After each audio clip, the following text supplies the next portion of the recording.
અર્થ પરમાત્માને આપણે કદાચ ભક્ત બનીને ના ભજીએ, પણ એક વેરી બનીને જો ભજીએ ને તો પરમાત્મા મને તમને મુક્તિ આપી દે છે.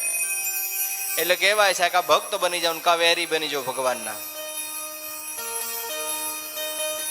ભગવાનને ભજવા હોય તો એક સરળ થઈ જાઓ અને કા પાગલ થઈ જાઓ. ગાંડા થઈ જાવ તો ભગવાન સ્વીકારી લે, ગાંડાને સ્વીકારે ભગવાન,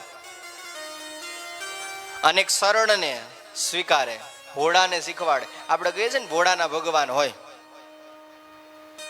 પણ એ ભોળા જ બધાના દાટ વાળી જાય ઘણા. એ જરૂરી છે સમજવું. બધાને ભોળા ના સમજવા. કા પાગલ થઈ જાઓ અને કા સરળ થઈ જાઓ તો ભગવાન સ્વીકાર કરી લે. અને કા ભક્ત બની જાઓ અને કા વેરી બની જાઓ.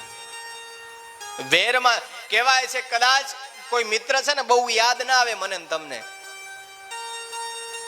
પણ 6 મહિનાનો વાયદો દઈને લાખ રૂપિયા લઈ ગયો હોય, 6 મહિના પૂરા થઈને પૈસા ના આપ્યો ને તો ઈ પેલો યાદ આવે ઉઠીને. એટલે માણસને પોતાનો મિત્ર જેટલો યાદ નથી આવતો એટલો એનો શત્રુ એને યાદ આવે છે. આપણને આપણી બેનપણી યાદ ના આવે, પણ પાડોશી લોટ લઈ ગયો ને પછી દેવા ના આવ્યો ને અઠવાડિયું જતું રહ્યો ને તો ઈ પેલી યાદ આવે.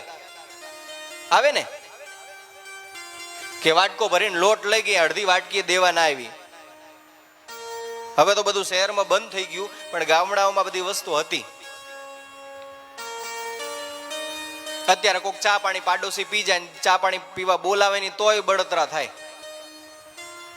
મારી બેટી ચા પી ગઈ ને ચા પીવડાવવાનું નામ નથી લેતી. કોઈ દી દરવાજો ખોલો હોય તો આવકારો ને આપે તો આવો. નીચે ગાર્ડનમાં જાય એટલે બધા પૂછે, બધાની ઓળખાણ થાય, પણ જ્યાં દરવાજામાં પ્રવેશ કરે એટલે દરવાજા બંધ. કોઈ ઓળખાણ નહીં, કોઈ સંબંધ નહીં, ગાર્ડન સુધી જ.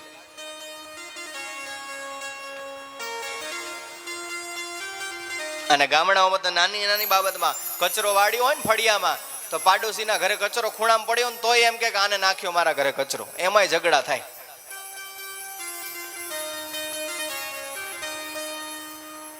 કદાચ પડ્યો છે તમે લઈને ફેંકી દો.